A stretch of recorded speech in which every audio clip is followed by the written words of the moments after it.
সেবা করি তাহলে আমাদের মনের ভিতর যে জড় কলুষতা সেটা কি হবে? সম্পূর্ণরূপে বিনষ্ট হবে। এখানে বলছে যে উত্তম শ্লোকের দ্বারা ভাগবতমের কি করতে বলছে? বন্দনা করতে বলছে। ভাগবতমের যে শ্লোক আমি এক ব্রহ্মচারী প্রভুর প্রবচনে শুনছিলাম যে ভাগবতমের যে শুধু স্কন্দ নয়, যে আমি প্রথম স্কন্দ পড়লাম এতে অমৃত আছে তাতে নয়, যে আমি স্কন্দের প্রত্যেকটা অধ্যায় পাঠ করলাম সেখানে নয়, অধ্যায়ের প্রত্যেকটা শ্লোকে সেখানে নয়, অধ্যায়ের প্রত্যেকটা অক্ষরে এই ভাগবতমের অমৃত কি হচ্ছে এখানে বয়ে যাচ্ছে। তার মানে ভাগবতমের প্রত্যেকটা শ্লোকের অক্ষরে ভক্তিতে ভরা। আমরা যদি সঠিক ভক্তি পেতে চাই তাহলে আমাদের কি করতে হবে? এই ভাগবতমের শরণাপন্ন হতে হবে। জয় জয় শ্রীমদ্ ভাগবতম কি।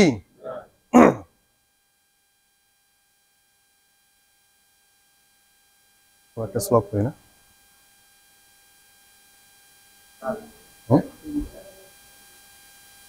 1 3 4।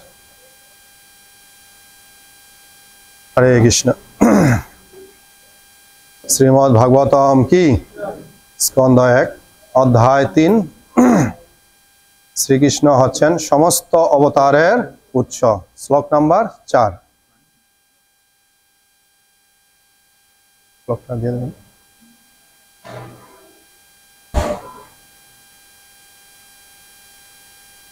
পশ্যন্তি অদহ রূপম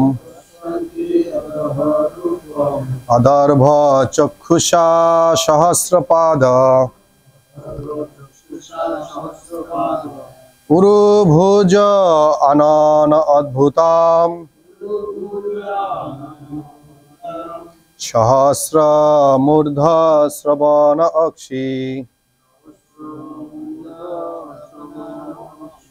নাসিকাম সহস্র মৌলি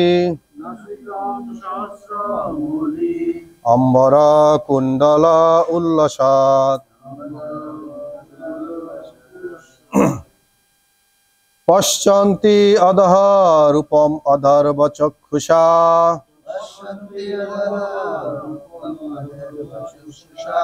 সহস্রপাদ উরুভুজ আনন অদ্ভুতম সহস্রমূর্ধ শ্রবণ অক্ষি নাসিকাম সহস্রমৌলি অম্বর কুণ্ডল উল্লসাৎ। বৈষ্ণব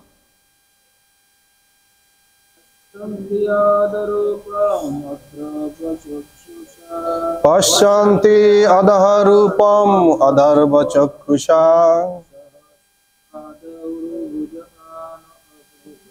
সহস্রপাদ উরুভুজ আনন অদ্ভুতম সহস্রমূর্ধ শ্রবণাক্ষি নাসিকাম সহস্রমৌলি অম্বর কুণ্ডল উল্লসাৎ। পশ্যন্তি অদরূপম অধভ্র চক্ষুষা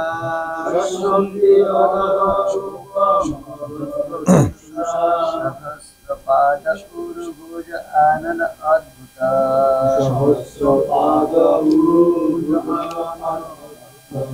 সহস্রমূর্ধ শ্রবণ অক্ষি নাসিকাম সহস্রমৌলি অম্বর কুণ্ডল উল্লসাৎ।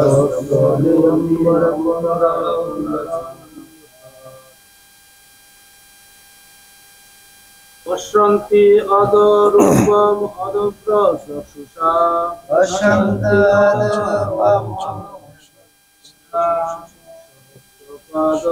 উরুভুজ আনন অদ্ভুতম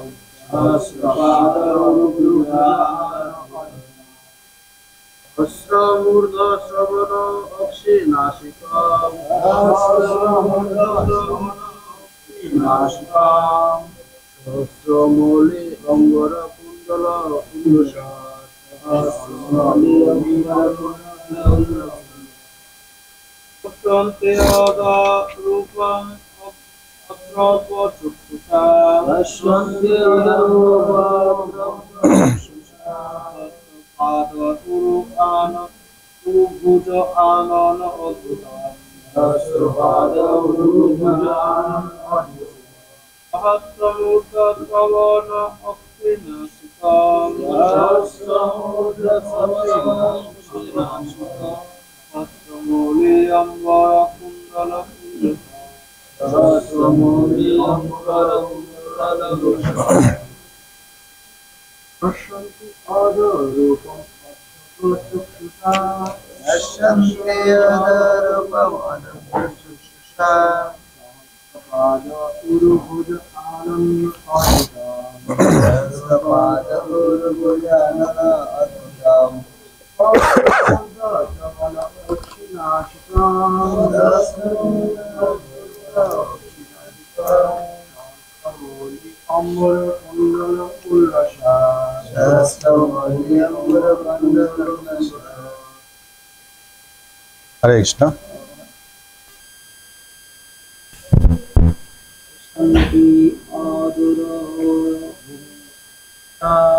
पश्यन्ति अधः रूपम् अदर्भ चक्षुषा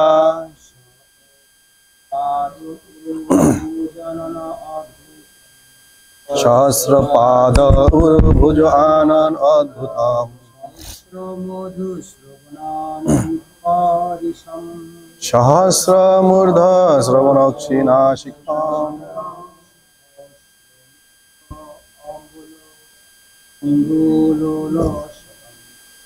सहस्रमौलि अम्बर कुण्डल उल्लसात्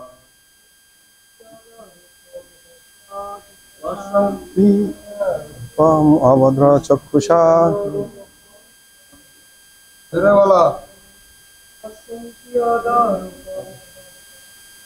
पश्यन्ति अधः रूपम् अधर्व चक्षुषा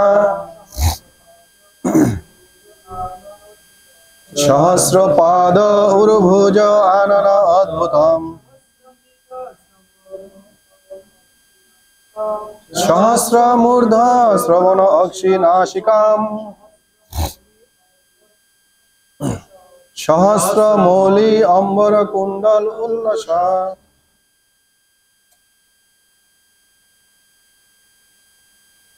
हरे कृष्ण।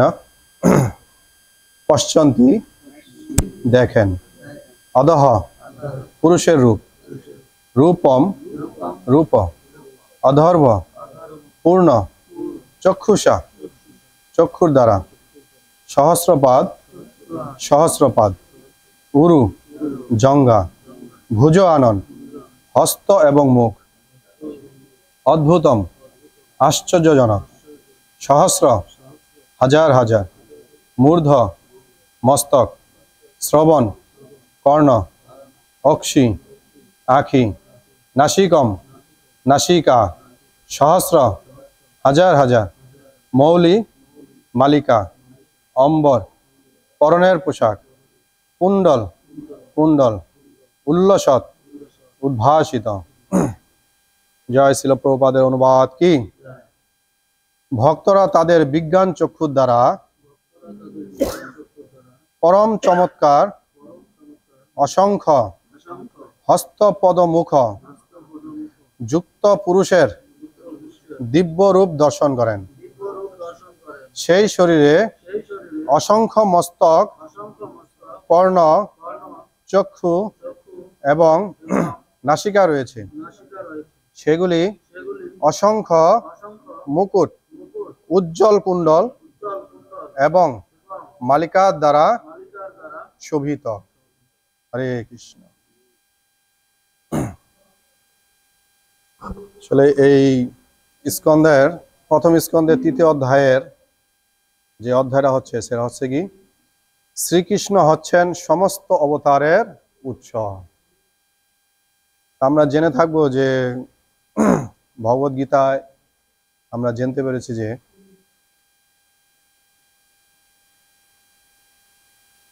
যে ভগবানের যেই দিব্য রূপ, তার যে অসংখ্য রূপ রয়েছে, এটা আমরা ভগবদ্গীতায় জানতে পেরেছি, তাই না? এবং সেই অসংখ্য রূপ, অসংখ্য অবতার, সেই অবতারের যে মূল উৎস, তিনি হচ্ছেন কে? ভগবান শ্রীকৃষ্ণ। তাই তাকে বলা হয় কি? অবতারের অবতার, তাই না? তাই এই অধ্যায়ের নাম হচ্ছে কি? শ্রীকৃষ্ণ হচ্ছেন সমস্ত অবতারের উৎস। তার মানে কি ভগবান শ্রীকৃষ্ণ থেকে সকল অবতার কি হয়েছে? সৃষ্টি হয়েছে। আমরা অনেকে যখন ছোটবেলা ছিলাম তখন শুধু জানতে পেরেছি কি ভগবান বিষ্ণু, বিষ্ণু মনে হয় সবচেয়ে বড়। বিশেষ করে ভারতের দক্ষিণাঞ্চলে তারা এই শ্রী নারায়ণ, বিষ্ণু, এদের পূজাটা সবচেয়ে বেশি হয়। তারা মনে করে যে বিষ্ণু মনে হয় সবকিছুর উৎস। বিষ্ণু হচ্ছে কি ভগবান শ্রীকৃষ্ণের একজন অবতার।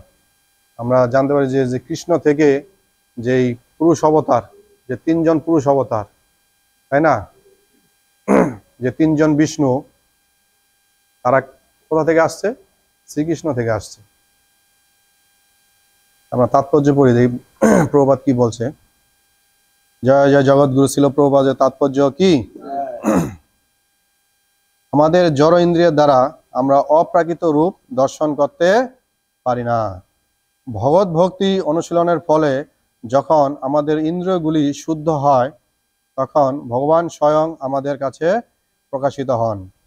ভগবদ্গীতায় বলা হয়েছে যে ত্রিগুণাতীত ভগবানকে কেবল শুদ্ধ ভক্তির মাধ্যমেই অনুভব করা যায়। তাই বেদেও প্রতিপন্ন হয়েছে কেবল ভগবত ভক্তির মাধ্যমে জীব ভগবানমুখী হয় এবং ভগবত ভক্তির প্রভাবেই কেবল ভগবান তার হৃদয়ে প্রকাশিত হন। ব্রহ্ম সংহিতাতে বলা হয়েছে যে প্রেমরূপী অঞ্জনের দ্বারা যাদের চক্ষু রঞ্জিত হয়েছে, সেই ভক্তেরই কেবল নিরন্তর ভগবানকে দর্শন করতে পারেন। তাই ভগবানের অপ্রাকৃত রূপের তত্ত্ব সেই মহান পুরুষদের কাছ থেকে গ্রহণ করতে হবে, যারা প্রেমরূপ অঞ্জনে রঞ্জিত চক্ষুর দ্বারা পরমেশ্বর ভগবানকে দর্শন করেছেন। এই জড় জগতেও আমরা আমাদের চক্ষুর দ্বারা সব সময় সবকিছু দর্শন করতে পারি না। অভিজ্ঞ ব্যক্তির অভিজ্ঞতার মাধ্যমে আমরা অনেক কিছু দর্শন করে থাকি। জড় বিষয়ে যদি আমাদের এইভাবে অভিজ্ঞতা সঞ্চয় করতে হয়, তাহলে চিন্ময় বিষয়ের ব্যাপারে তা আরো বেশি করে প্রয়োজন। তাই ধৈর্য এবং অধ্যাবসায়ের মাধ্যমেই কেবল আমরা পরম সত্য এবং তার বিভিন্ন রূপ সম্বন্ধে জানতে পারি। প্রাথমিক স্তরের পরমার্থবাদীদের কাছে তিনি নিরাকার হতে পারেন, কিন্তু তার সুদক্ষ সেবকের কাছে তিনি তার চিন্ময় রূপে প্রকাশিত। জয় জয় শিল প্রভুপাদের তাৎপর্য কি? জগৎগুরু শিল প্রভুপাদ কি? আসলে এই প্রভুপাদ খুব সুন্দর করে তাৎপর্য অলরেডি বিশ্লেষণ করে দিয়েছেন। আমরা দেখতে পাই যে অনুবাদে প্রভুপাদ লেখছে যে ভক্তরা তাদের বিজ্ঞান চক্ষুর দ্বারা পরম চমৎকার অসংখ্য হস্তপদমুখ যুক্ত পুরুষের দিব্য দর্শন করেন। আমরা ভগবদ্গীতায় দেখতে পাই, ভগবদ্গীতা একটা অধ্যায় আছে কি বিশ্বরূপ দর্শন যোগ। এই অধ্যায়ের নাম কেন বিশ্বরূপ দর্শন হয়েছে? কারণ ভগবান শ্রীকৃষ্ণ অর্জুনকে কি করছিল? তার বিশ্বরূপ দর্শন করাইছিল। এখানে কি বলছে যে অসংখ্য হস্তপদ মুখ। এই বিশ্বরূপের মাধ্যমে আমরা জানতে পারি কি যে ভগবানের অসংখ্য কি হাত রয়েছে, তাই নাকি? অসংখ্য পা রয়েছে, অসংখ্য মুখ রয়েছে, অসংখ্য মাথা রয়েছে। আমরা গীতার দেখবেন যে চিত্রপটের মাধ্যমে আমরা দেখতে পাই কি যে ভগবানের ওখানে একটা কি বিশ্বরূপের দর্শনের একটা চিত্রপট আছে, তাই না? এবং অসংখ্য মাথা, এই মাথার ভিতর কে কে আছে? তার অসংখ্য অবতারের আছে, যেমন শিব, ব্রহ্মা, আরো এরকম কি অসংখ্য অবতারেরা রয়েছেন। এখানে যে বলা হয়েছে যে যে ভক্তরা তাদের বিজ্ঞান চক্ষুর দ্বারা, বিজ্ঞান চক্ষু যাকে আমরা সহজ ভাষা বলি কি দিব্য চক্ষু, যে দিব্য চক্ষু কি আমাদের মাঝে সবার আছে? সবার নাই, বিশেষ করে আমার তো একেবারেই নাই। দিব্য যে বস্তু সেটা আমরা বুঝতেই পারি না, আমি সেটা বুঝতে পারি না। কিন্তু এখানে কি বলছে যে তাদের বিজ্ঞান চক্ষুর দ্বারা, মানে দিব্য চক্ষুর দ্বারা দর্শন করেন যে ভগবানের বিশ্বরূপ। যেমনটি অর্জুন মহাশয় কি করেছিলেন? কুরুক্ষেত্রের যুদ্ধে সেটা দর্শন করেছিলেন। কার মাধ্যমে? ভগবান শ্রীকৃষ্ণের মাধ্যমে। ভগবান শ্রীকৃষ্ণ কি করেছিলেন? তাকে দিব্য চক্ষু দান করেছিলেন। এই কারণেই অর্জুন মহাশয় কি করেছিলেন? ভগবানের বিশ্বরূপ দর্শন করেছিলেন।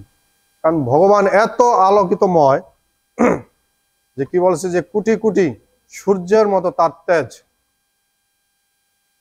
আপনি দেখেন এখন যে সূর্য উঠছে, বাইরে গিয়ে দেখেন সূর্য দিকে চেয়ে থাকতে পারবেন?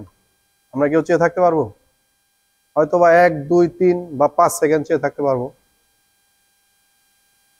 তাতে কি হবে? আমাদের চক্ষু রঞ্জিত হয়ে যাবে, লাল হয়ে যাবে, আর দেখবেন কিছুক্ষণ পর আমরা কিছুই দেখবো না।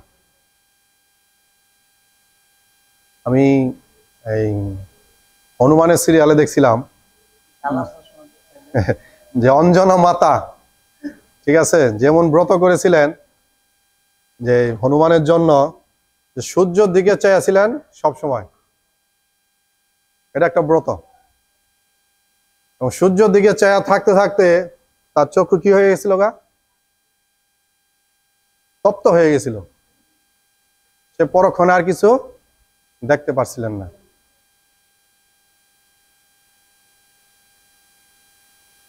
এত আলোকময় একটা সূর্য,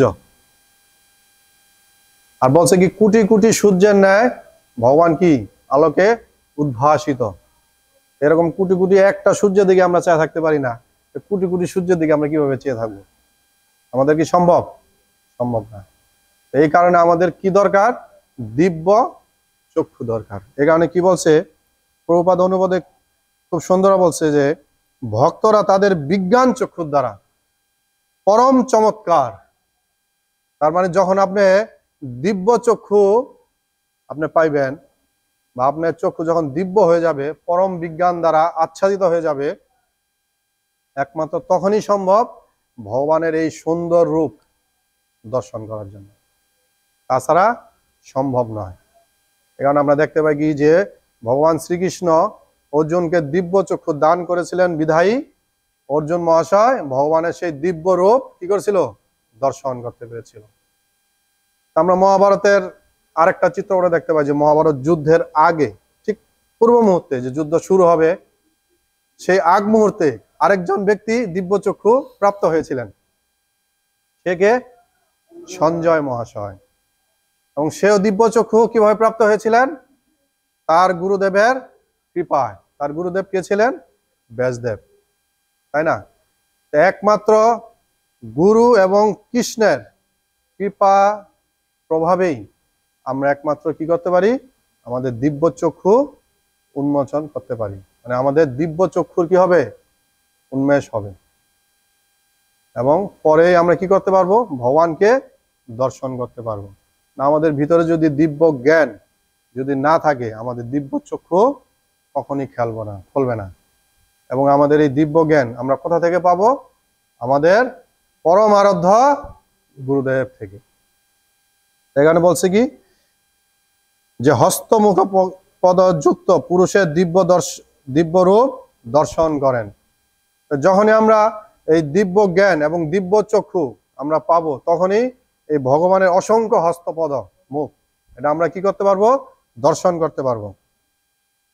ভগবানের এই দিব্য দর্শন করার পর আমরা কি দেখলাম ভগবানের? সেখানে প্রভুপাদ বলছে যে সেই শরীরে অসংখ্য মস্তক, যে ভগবানের শরীরে কি অসংখ্য মস্তক। একটু আগে বললাম কি যে তার যে অবতারেরা, কারণ সকল অবতার কি তার ভিতরে আছে অলরেডি। আর যখন সে কি করছে, তার এই সহস্র হস্তপদ মুখ এগুলা কি করছে, বের করছে, তখন আমরা কি দেখতে পাই যে তার সহস্র মস্তক, কর্ণ, চক্ষু এবং নাসিকা রয়েছে। যদি আমরা দিব্য চক্ষু না পেতাম, আমরা কি জানতে পারতাম যে ভগবানের এত মাথা, এত চক্ষু, এত কান, এত পা রয়েছে? আমরা কিন্তু কখনো জানতে পারতাম না। আমরা আরো জানতে পাই কি, যে তার যে গলদেশ, এটা কি বনমালায় শোভিত, অন্য কোনো মালা নাই, কিন্তু বনমালায় শোভিত, তাই না? আমরা গৌরাদিতে আমরা কই না যে গলদেশে বনমালা করে ঝল মল, এরকম কি ভগবানের গলে কি বনদেশের গলমালা শোভিত পায়। তাৎপর্য প্রবাদ কি বলছে, যে আমাদের জড় ইন্দ্রিয় দ্বারা আমরা অপ্রাকৃত রূপ দর্শন করতে পারি না। তার মানে কি আমাদের মন যে জড়, আমাদের যে জড় ইন্দ্রিয়, এটার দ্বারা আমরা কখনো ভগবানকে দর্শন করতে পারি না। কারণ এই আমাদের মন হচ্ছে কি কলুষতায় পূর্ণ, আর ভগবান হচ্ছে কি পরম পবিত্র। এই জড় কলুষ, এই চক্ষু দ্বারা কি কখনো কোনো সুন্দর জিনিস দেখা যায়? কখনো সম্ভব না। এই কারণে বলছে কি, যে এই রূপ দর্শন করতে হলে কি করতে হবে, আমাদের দিব্য চক্ষু প্রাপ্ত হতে হবে। আমরা দিব্য চক্ষু কিভাবে পাবো? আমাদের গুরুদেবের শরণাপন্ন হতে হবে। এবং যখনই আমরা গুরুদেবের শরণাপন্ন হব এবং গুরুদেবের আদেশ এবং নির্দেশ অনুযায়ী,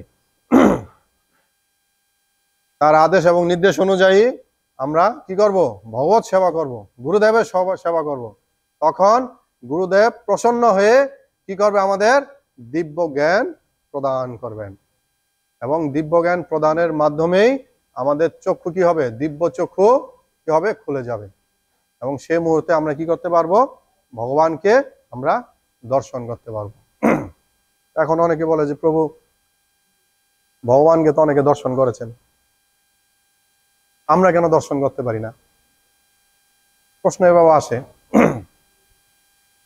আমরা দর্শন করতে পারি না, এটা একবারে সহজ উপায় হচ্ছে কি, যে আমাদের মন, বিশেষ করে আমার মন একেবারে কি জড় কলুষতায় একেবারে পূর্ণ। কলস যেমন দেখবেন যে পূর্ণ কলস জড় কলুষতায়, ঠিক সেম আমি, যে যখন আমাদের মন জড় কলুষতায় পূর্ণ থাকে, আমরা কোনো কিছু দর্শন করতে পারবো না। আর যখনই আমরা গুরু কৃষ্ণের চরণে সমর্পিত হব, ঠিক তখনই গুরু মাধ্যমে ভগবান আমাদের কি করবে, দিব্য চক্ষু প্রদান করবেন। কি বলছে, যে ভগবত ভক্তি অনুশীলনের ফলে যখন আমাদের ইন্দ্রিয়গুলি শুদ্ধ হয়, তখন ভগবান স্বয়ং আমাদের কাছে প্রকাশিত হয়। তার মানে কি আমাদের ইন্দ্রিয়গুলো কি করতে হবে, আগে শুদ্ধ করতে হবে। কিভাবে শুদ্ধ করতে হবে? যে ইন্দ্রিয়, আমরা যদি এখন স্নান করে আসি, আমাদের ইন্দ্রিয়গুলো কি শুদ্ধ হয়ে যাবে? শুদ্ধ হবে না। আমাদের বাহ্যিক শুদ্ধতা আসবে, যে স্নান করার মাধ্যমে, আচমনের মাধ্যমে আমাদের কি হবে, এই বাহ্যিক শুদ্ধতা আসবে, কিন্তু আমাদের যে অন্তর, সেটা শুদ্ধতা আসবে না। তো সেটা শুদ্ধতা আসতে হলে কি করতে হবে, আমাদের অবিরাম আমাদের কি করতে হবে, হরিনাম জপ করতে হবে। কি জপ? হরিনাম, হরে কৃষ্ণ কৃষ্ণ কৃষ্ণ হরে হরে, হরে রাম রাম রাম হরে হরে। এই হরিনাম জপের মাধ্যমে আমাদের মন কি হবে, ধীরে ধীরে ধীরে ধীরে কি হবে, শুদ্ধতা লাভ হবে। এবং এই হরিনামের মাধ্যমে কি হবে, আমাদের ইন্দ্রিয়গুলি শুদ্ধতা করতে হবে। এবং এই হরিনাম কি শুধু একা করলেই হবে? একা করলে হবে না। প্রভু সকালবেলা কি বলছে, প্রভুরা আসেন, কি করব আমরা এখন, হরিনাম করব। আপনি যদি একা কোনো জায়গায় কোনায় বসে যদি হরিনাম করেন, কি হবে জানেননি, আপনাকে মায়ায় ধরবে, বিশেষ করে শয়তানে লাড়বো আর চারবো। শয়তান এসে ভর করবো, হ্যাঁ, ভর করে কি করবো, যে কি প্রভু কি, আর একটু থামেন, অনেক তো হরিনাম করছেন, একটু ঘুমায় নেন। হ্যাঁ, তারপর কি করছি, হরে হরে হরে হরে হরে হরে কৃষ্ণ কৃষ্ণ কৃষ্ণ কৃষ্ণ। অর্ধেক বইলে আর অর্ধেক বলার কোনো সুযোগ নাই। ঠিক না প্রভু? তার মানে অর্ধেক শেষ, কিন্তু আমাদের তো সম্পূর্ণ করতে হবে, তাই না? সম্পূর্ণ কিভাবে করতে হবে? হরে কৃষ্ণ কৃষ্ণ কৃষ্ণ হরে হরে, হরে রাম রাম রাম হরে হরে। এটা হচ্ছে কি সম্পূর্ণ হরিনাম। এখন যে আমি সম্পূর্ণ হরিনাম না করি, হরে হরে হরে হরে হরে হরে কৃষ্ণ কৃষ্ণ কৃষ্ণ কৃষ্ণ কৃষ্ণ, এভাবে তো হরিনাম হয় না। এভাবে অনেকে করে, ইভেন আমিও করি মাঝে মধ্যে। যখন ঘুম চলে আসে, মায়া যখন একবারে পুরা ধরে একবারে ঘাড়ে ধইরা একবারে ডাবায় দেয়, ঠিক আছে, তখন কি করে আমাদের এভাবে ধরে। আমাদের শুদ্ধতা লাভ করতে হবে কিভাবে? এই হরিনামের মাধ্যমে। আসলে আমার তো এরকম জ্ঞান বলেন বুদ্ধি বলেন কোনো কিছুই নেই। আপনাদের কৃপা আশীর্বাদ নিয়ে আমি জানি না কতটুকু আপনাদের শ্রবণ করাতে পারছি। যতটুকু আমি শ্রবণ করাতে পারছি এবং যতটুকু ভালোটা সেটা কৃপা করে গ্রহণ করবেন, এবং যতটুকু আমার খারাপ লাগছে সেটা কৃপা করে বর্জন করবেন। আপনাদের চরণে আবারও প্রণতি নিবেদন করে এখানেই ভাগবতম বিরাম রাখছি। হরে কৃষ্ণ। জয় জয় জগৎ।